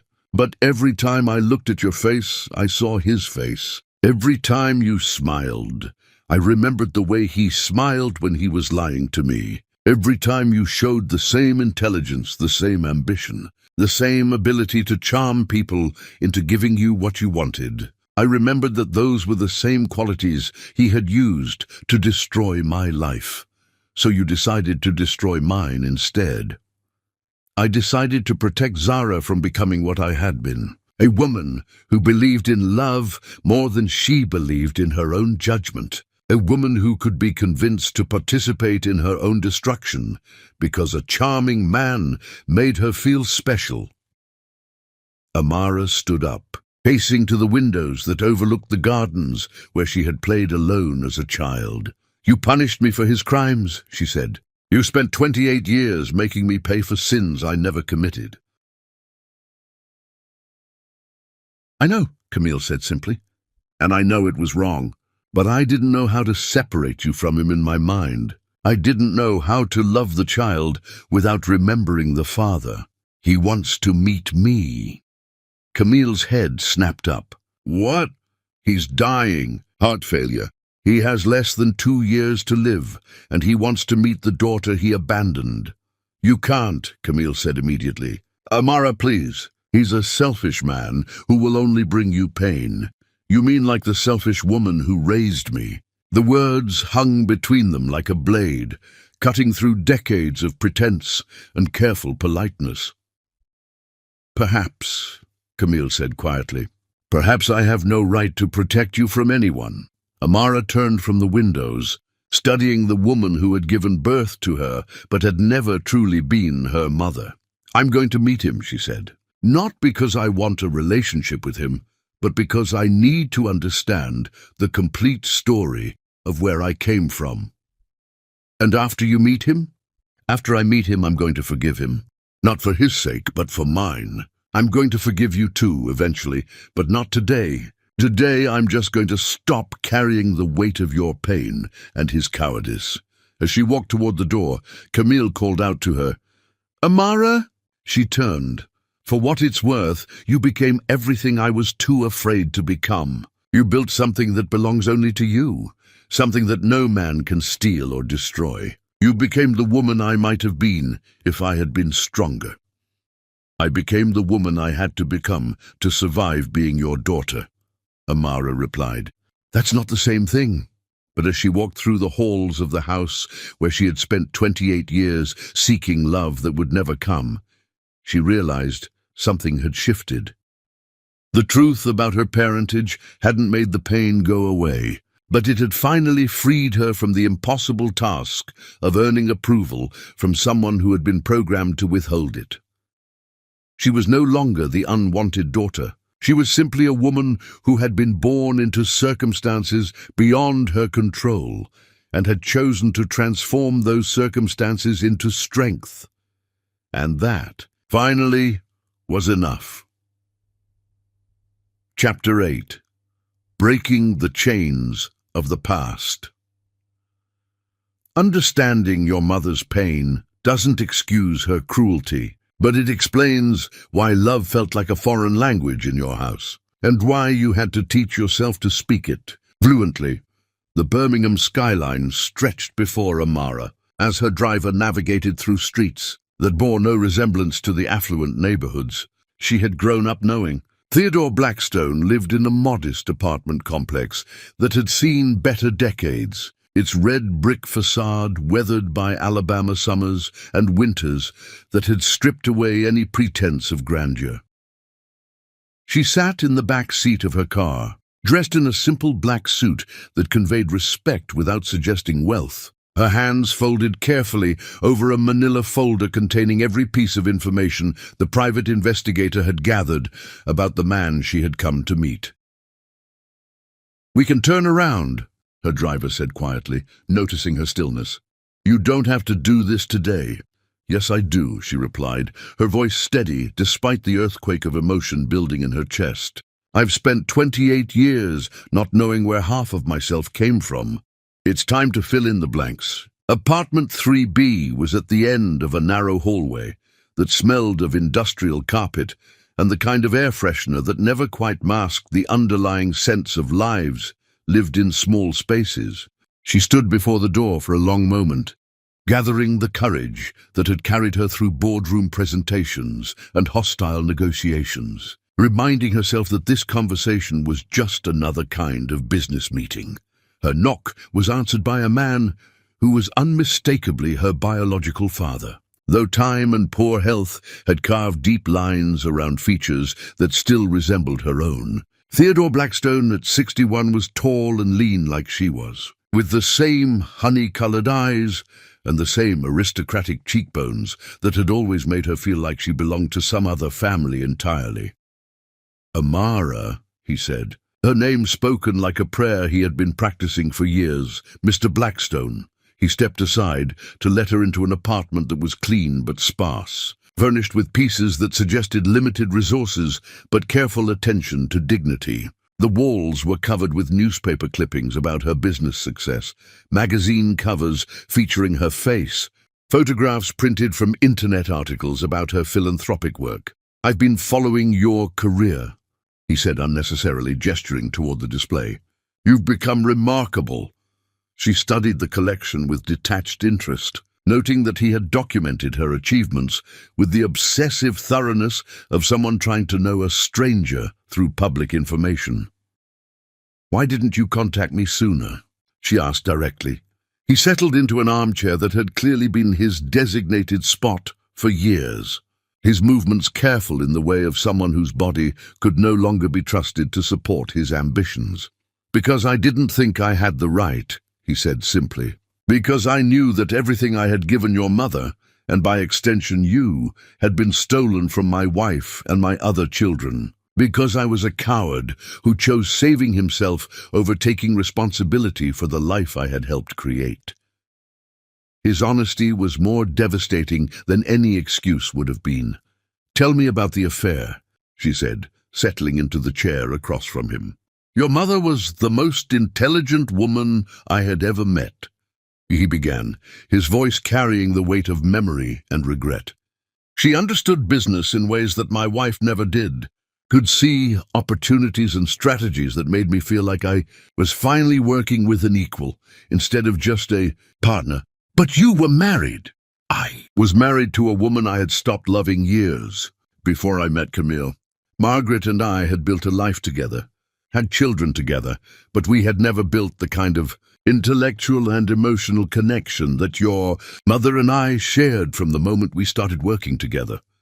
"So you stole money from your wife to fund the affair?" His face flushed with shame. "I told myself I was borrowing against future profits, that I would replace the money before anyone noticed. I convinced myself that what Camille and I had was worth the risk, until you got caught. Until Margaret hired a forensic accountant and discovered that I had taken nearly $200,000 from our business accounts over the course of 2 years, money that belonged to her, to our children, to the employees whose salaries I had delayed to fund my double life." Amara absorbed the magnitude of his theft, understanding now why Camille had been so devastated by the betrayal. "She gave you a choice. She gave me an ultimatum. End the affair, sign over my half of the business to her as restitution, and never contact Camille or acknowledge the child she was carrying, or face criminal charges that would have sent me to prison for embezzlement and fraud. And you chose to abandon us. I chose to avoid prison. I told myself I was choosing my existing children over my unborn child. But the truth is, I was choosing myself over everyone. The admission hung in the air between them. Neither accusation nor justification, but simply the truth that had shaped both their lives. What happened after you wrote that letter? I lost everything anyway. Margaret divorced me, kept the business, made sure that everyone in our social and professional circles knew exactly why our marriage ended. My existing children blamed me for destroying their family. I spent the next decade trying to rebuild my career while battling depression and alcoholism. And now? Well, now I'm a 61-year-old man with a failing heart and a lifetime of regrets, working part-time to afford this apartment and medication that keeps me alive long enough to wonder whether my life had any meaning at all. He gestured toward the wall of articles about her success, and except for you, you gave my life meaning by becoming someone extraordinary, despite having a father who abandoned you before you were born. I became extraordinary because I had to, Amara corrected. Because the woman who raised me couldn't love me without seeing your face, and I had to find worth in achievement, since I couldn't find it in affection. Theodore's eyes filled with tears. I'm sorry. I know that's inadequate, but it's all I have to offer. I'm sorry for being a coward, for stealing money that didn't belong to me, for abandoning you and your mother when you needed me most. I didn't come here for apologies, Amara said. I came here to understand the complete story of where I came from. And now you know. Now I know that I was born from criminal betrayal, that my existence destroyed 2 families, and that both my parents were too damaged by their own choices to love me, the way a child deserves to be loved, Amara. But I also know that none of that defines who I chose to become. She stood up, gathering her purse and the manila folder she had brought with her. I'm not angry with you, she said. I'm disappointed that you were such a weak man, but I'm not angry. Anger would require caring about your approval, and I stopped needing approval from absent fathers a long time ago. Is there anything I can do? Any way to make amends for what I did? She paused at the door, considering his question. You can stop collecting newspaper clippings about my life and pretending that my success gives your failures meaning, she said. You can accept that you were a criminal who abandoned his child, serve whatever time you have left with dignity, and stop trying to claim credit for achievements that happened in spite of you, not because of you. And after I'm gone, after you're gone, I'll remember you as the man whose cowardice taught me never to run from my responsibilities, whose selfishness taught me the value of putting others first, and whose weakness taught me that strength is always a choice. She opened the door, then turned back one final time. For what it's worth, I forgive you, not because you deserve forgiveness, but because carrying anger toward you would give you power over my life that you never earned and don't deserve. The drive back to Atlanta felt like traveling between different worlds, from the modest reality of consequences lived out in small apartments, to the privileged landscape of wealth built on the foundation of others' failures. But instead of feeling guilty about the contrast, Amara felt something new, peace with the knowledge that her success belonged entirely to her. She had not inherited wealth built on theft. She had not benefited from advantages purchased with stolen money. Everything she had achieved had been earned through her own intelligence, determination, and refusal to accept limitations others had tried to place on her potential. When she arrived at the Harrison estate, she found Zara waiting in the foyer, her face tight with anxiety. How did it go? Her sister asked immediately. About as well as could be expected when meeting the criminal who abandoned you before you were born. Zara winced. That bad? Actually, no. It was exactly what I needed it to be. Proof that I don't need anyone's approval to know my own worth. They were interrupted by the sound of voices from the living room. Through the archway, Amara could see Camille entertaining guests, her laughter carrying the forced brightness that always marked social performances. "She's been different since you confronted her about Theodore," Zara said quietly. "More fragile somehow. Like she's been holding herself together through anger for so long that she doesn't know who she is without it." "And how do you feel about that?" "Confused. I've spent my entire life being the daughter she could love easily, but now I'm wondering if easy love is just another kind of prison." Before Amara could respond, Donovan appeared in the foyer, his presence as unexpected as it was unwelcome. "Amara," he said, his voice carrying a mixture of relief and desperation. "I was hoping we could talk." "About what?" "About the biggest mistake I've ever made in my life." Zara looked between them with dawning understanding. "I'll leave you two alone," she said quickly, disappearing into the house with the instinct of someone who recognized an inevitable reckoning. "I ended things with Zara," Donovan said without preamble. "I'm sorry to hear that." "No, you're not, and you shouldn't be. What we had was never real. It was just me running away from something that scared me because it demanded that I become a better man." Amara studied his face, noting the lines of exhaustion and regret that hadn't been there when they were engaged. "And what is it you think you want now?" "I want the chance to prove that I can be the man who deserves you. I want to stop running from depth and complexity and challenge because I was too lazy to grow." "You had that chance, Donovan. You chose my sister instead. I chose fear instead. I chose the easy path instead of the meaningful one. But I've learned that easy and meaningless are the same thing, and I can't live in that space anymore." She looked at this man who had once represented everything she thought she wanted. Handsome, wealthy, charming enough to make her believe in fairy tale endings. But standing in the foyer of the house where she had spent years seeking approval from people who found her too challenging, she realized that she no longer needed anyone to validate her worth. "I'm glad you've learned something about yourself," she said gently. "But the woman you're trying to win back doesn't exist anymore. She was replaced by someone who doesn't need to be chosen, someone who does the choosing. I know that. I can see that you've become even more incredible than you were before. That's what makes me realize how much I lost when I was too stupid to appreciate what I had. What you had was a woman who was still seeking approval instead of demanding respect. What you lost was your chance to grow alongside someone who could have made you better." She moved toward the staircase. Their conversation concluded in her mind, even if it wasn't finished in his. "Amara, please. Just give me one chance to prove that I can be different." She paused on the first step, looking back at him with the kind of compassion usually reserved for well-meaning strangers.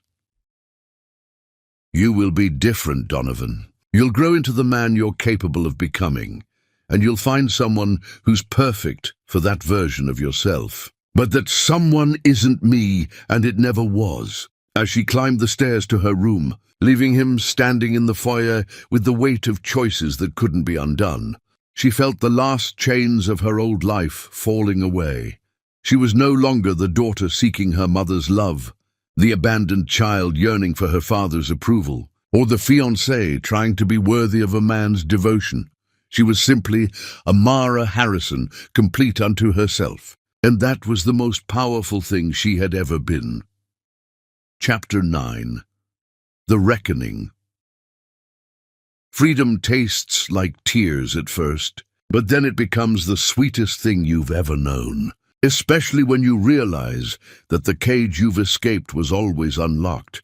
You just had to believe you deserved to fly. The Southern Women's Business Summit in Charleston was the kind of event that redefined careers and shifted regional conversations about leadership in the modern economy. As Amara stepped onto the stage at the Charleston Convention Center, Facing an audience of 2,000 women who represented the pinnacle of achievement across every industry in the Southeast, she felt the weight and privilege of speaking to people who understood the unique challenges of building empires while navigating a world that still questioned their right to power. The past 8 months had transformed her from successful businesswoman to regional icon. Her story, the abandoned daughter who built a multinational empire while overcoming family rejection, had resonated with thousands of women who saw their own struggles reflected in her journey. Speaking requests, business partnerships, and media opportunities flooded her office weekly.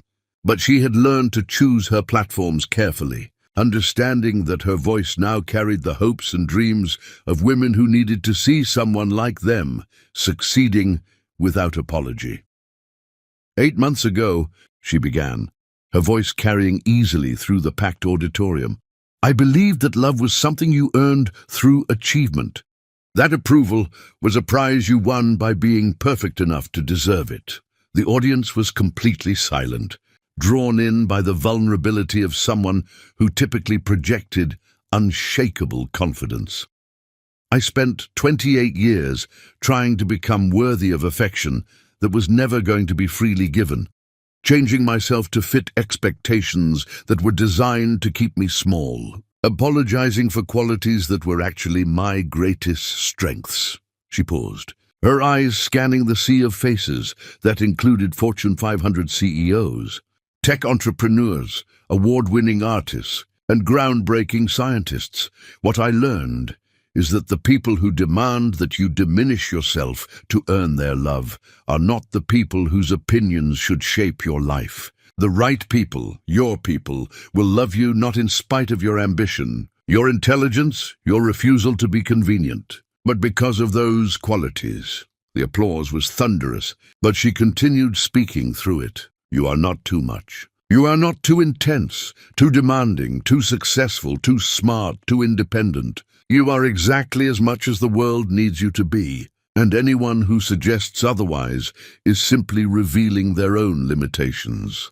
When she finished 20 minutes later, the standing ovation lasted for nearly 10 minutes. Women approached the stage with tears in their eyes, sharing stories of their own struggles with family rejection, romantic disappointment, and the exhausting work of proving their worth to people who were determined to find them insufficient.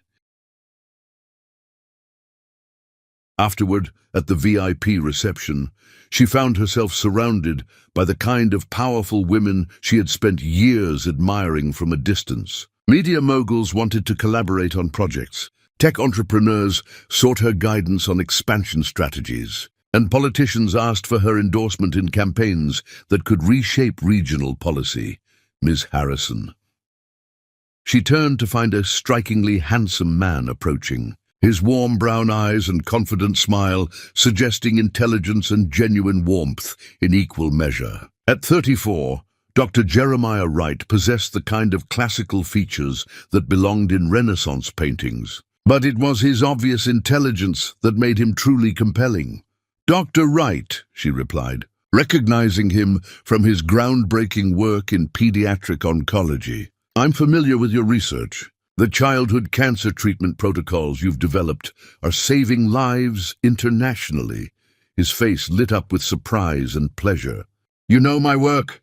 I make it my business to know people who are changing the world for the better. They talked for nearly 2 hours, their conversation ranging from medical innovation to business strategy, to their shared commitment to using success as a platform for meaningful change. He was brilliant without being condescending, accomplished without being arrogant, and genuinely interested in her work, rather than simply impressed by her wealth. I'd love to continue this conversation sometime, he said, as the reception was winding down. Perhaps over dinner when you're back in Atlanta? She looked into his eyes and saw something she had learned to recognize and value: genuine respect for her mind, her achievements, and her vision for making the world better. I'd like that very much, she said. The flight back to Atlanta gave her time to process how completely her life had transformed. 9 months ago, she had been begging for scraps of affection from people who saw her as fundamentally flawed. Tonight, she had commanded an audience of the South's most powerful women and attracted the attention of a man who valued her for all the qualities her own family had found threatening. When her driver pulled through the gates of the Harrison estate, she was surprised to see lights on throughout the main house, despite the late hour. As she entered the foyer, she found Camille and Zara waiting in the living room, their faces carrying expressions of anticipation mixed with something that looked almost like fear. "You're both up late," Amara observed. "We need to talk to you," Camille said, her usual authoritative tone replaced by something much more fragile. "About everything that's happened, about things we should have said months ago." Amara settled into the chair across from them, noting how different this configuration felt from every other family conversation they had ever had. Instead of being positioned as the outsider seeking inclusion, she was clearly the one whose attention they were seeking. "I'm listening," she said. Zara spoke first, her voice trembling with barely contained emotion. "I've been thinking about what you said, about easy love not being the same as valuable love. About how I've spent my entire life accepting adoration without questioning whether I deserved it or whether it was worth having. And what conclusions have you reached? That watching you build something meaningful while I posed for pictures has made me realize how empty my life has been. How much time I've wasted being beautiful instead of being important." Camille shifted uncomfortably, clearly struggling with her own admissions. "Your sister has been helping me understand some things about the way I raised both of you," she said carefully. "About the damage I did by treating love as a reward to be earned rather than a gift to be given freely. Such as the fact that I spent 28 years punishing you for being everything I was too afraid to become. Independent, ambitious, unwilling to compromise your vision for anyone else's approval." Amara waited, sensing that both women had more to say. "I got a call today," Camille continued, "from Theodore Blackstone himself. He's in Atlanta, at Emory Hospital. He had a heart attack and he's asking to see you." The room fell silent, except for the ticking of the antique clock that had measured out so many uncomfortable conversations in this space. "He came here? He drove from Birmingham yesterday, apparently to find you. The heart attack happened in the hospital parking lot. He's stable now, but the doctors say he has days, maybe a week." Amara absorbed this information with the same clinical detachment she brought to business decisions. Theodore Blackstone had finally reappeared, as she had always known he might. "He also asked the hospital to give you something," Camille said, producing a thick envelope that had been delivered by courier. "He said it was an inheritance he wanted to give you in person, but if he couldn't—" Amara opened the envelope to find legal documents transferring ownership of several properties in Birmingham, along with a letter written in Theodore's careful handwriting. "Amara," the letter began, "these properties represent the only honest money I ever made. After I lost everything through my own failures, I bought them with my part-time real estate earnings over the past 15 years, renovating them myself and renting them to families who needed affordable housing. They generate about $60,000 annually in rental income, modest by your standards. But I've arranged for this money to fund scholarships for first-generation college students in Birmingham and Atlanta. I know you don't need my money, but perhaps you can use this small gesture to help other young people who are building their futures despite difficult beginnings. This is not an attempt to buy forgiveness. I know I forfeited the right to your love before you were even born. It's simply an acknowledgement that you deserved a father who would have been proud to support your dreams instead of one who was too weak to try. I hope someday you can forgive me for being the coward who abandoned you, even though I understand if you cannot." "He's trying to make amends," Zara said softly. "He's trying to die with some dignity," Amara corrected, "which is more than he lived with for most of his life." She folded the letter and placed it back in the envelope, her decision made with characteristic decisiveness. "I'll go see him," Amara said finally. "Not because I want a relationship with him, but because I need to close this chapter completely." "Are you sure?" I'm sure. He came here looking for me, and I won't let him die wondering if I received his message." 2 hours later, Amara sat in the sterile hospital room at Emory, looking at the man who had abandoned her before she was born. Theodore Blackstone, at 61, looked every day of his age, connected to monitors and breathing with difficulty. But his honey-colored eyes, so much like her own, were alert and filled with something she had never expected to see: genuine remorse. "Amara," he whispered, "you came." "I came." "I know I have no right to ask for your forgiveness," he said, his voice weak but determined. "I know that driving here was probably selfish, that seeing me might cause you more pain. Why did you come? Because I've spent 28 years being a coward, and I didn't want to die as one. Because you deserve to hear from me directly that your success, your strength, your incredible life, none of it happened because of me. It happened despite me. And I needed you to know that I see that, and I'm proud of the woman you became without me." She studied his face, seeing not the villain she had imagined, but a broken old man trying to find some meaning in his failures. "I forgive you," she said simply. "Not for your sake, but for mine." His eyes filled with tears. "Thank you, but forgiveness doesn't mean I need you in my life. It just means I'm no longer carrying the weight of your choices." He nodded, understanding. "The properties in Birmingham, they're yours now. Use them however you see fit. Help other people build the futures I was too weak to help you build." 3 days later, Theodore Blackstone died peacefully in his sleep at Emory Hospital. Amara attended his funeral, not as a grieving daughter, but as a woman who had chosen to close a painful chapter with dignity rather than bitterness. "That's all?" Camille asked. "That's enough. He was never my father in any meaningful sense, and his death doesn't change that. But I can honor his attempt at redemption by turning it into something that helps other people." Zara leaned forward, her voice urgent with emotion. "Amara, I need to tell you something else. About my future, about what I want to become." "What about it?" "I've been accepted to graduate school, MBA program at Emory, with a focus on non-profit management. I want to learn how to turn resources into meaningful change the way you have." Amara felt something shift in her chest, not quite forgiveness, but recognition of genuine growth in someone who had never been challenged to grow before. "That's wonderful. Zara, it's going to be harder than modeling, but more rewarding in the long run. I know. And I know I have 25 years of shallow thinking to overcome. But watching you has made me realize that I'd rather fail at something meaningful than succeed at something empty." Camille had been silent during this exchange, but now she cleared her throat with obvious nervousness.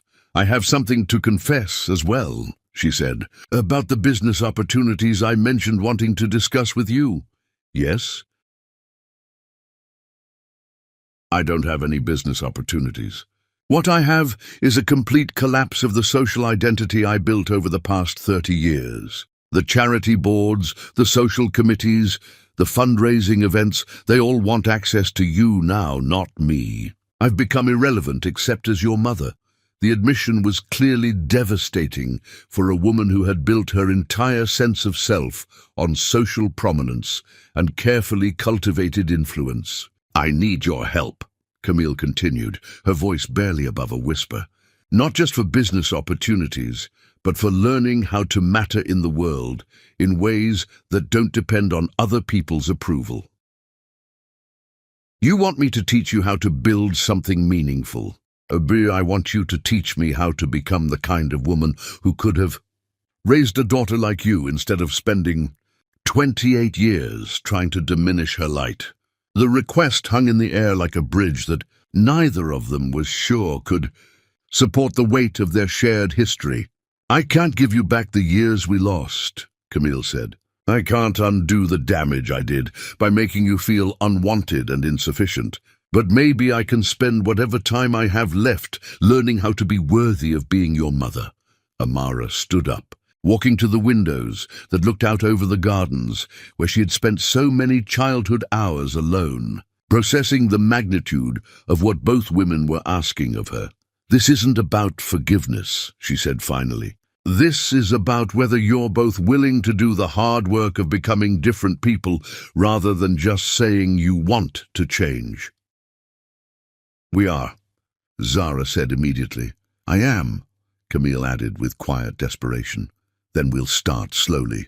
Zara, I'll help you with your graduate school applications and connect you with non-profit leaders who can mentor you. Camille, I'll introduce you to organizations that could use your organizational skills and social connections for meaningful projects.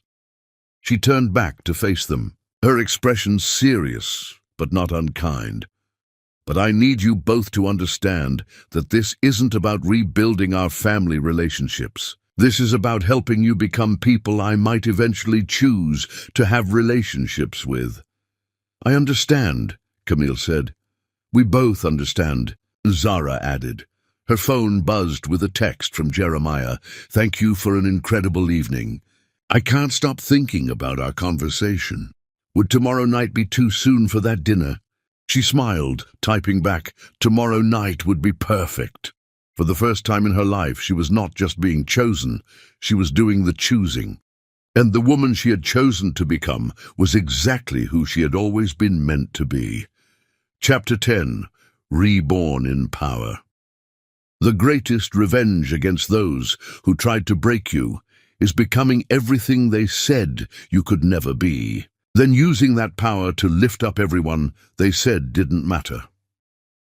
The morning sun painted Amara's bedroom in shades of gold as she prepared for her wedding to Dr. Jeremiah Wright. The ivory silk gown, designed by a celebrated designer, seemed to glow against her mahogany skin, its elegant lines emphasizing her regal bearing while intricate beadwork told the story of strength rising from struggle. 1 year had brought extraordinary changes. Her business empire now spanned 4 continents. Her non-profit had established programs in 12 countries, and the documentary about her journey had won international awards. More importantly, she had found in Jeremiah a love that celebrated rather than diminished her strength. You look absolutely stunning, Zara said, entering in deep blue silk. Graduate school had revealed intellectual capabilities long dormant beneath years of focusing on appearance, and her work with disadvantaged youth had given her genuine purpose. The ceremony transformed the estate gardens into something magical. 300 guests filled the seating, business leaders who had become genuine friends, philanthropists whose work she respected, and the women from her community center who had witnessed her transformation. Jeremiah waited beneath the ancient oak tree. At 34, he had revolutionized pediatric cancer treatment, but he looked at her as if she were the greatest miracle he had ever witnessed. Amara, you taught me that love isn't about finding someone who completes you. It's about finding someone who inspires you to become complete within yourself, he said during his vows. I promise to celebrate your strength instead of being intimidated by it. When Amara spoke, her voice carried the authority of someone who had learned to speak truth without apology. You showed me what it feels like to be loved for who I am. I promise to build dreams with you instead of asking you to fit into dreams I've built alone. The reception filled the main house with celebration. As evening approached, she found herself in conversation with Camille, whose expression carried careful vulnerability. I wanted to thank you for showing me what it looks like to use privilege responsibly, her mother said quietly. I know I can never undo the damage I did, but watching you today, I understand that you were never the problem. Your strength, your intelligence, those were gifts I was too broken to appreciate. Yes, Amara agreed simply. I did deserve better than that. As the last guests departed, Amara and Jeremiah stood on the terrace overlooking the gardens where she had spent so many lonely hours as a child. "Any regrets?" Jeremiah asked. "Only that it took me so long to understand that I didn't need anyone's permission to be extraordinary," she replied. Amara looked out over the estate that had shaped her, then at the man who had chosen to build a future with her, then at the life she had created through unshakable belief in her own worth. She sees a woman who spent 28 years being the daughter no one wanted, only to discover she was exactly the woman the world had been waiting for.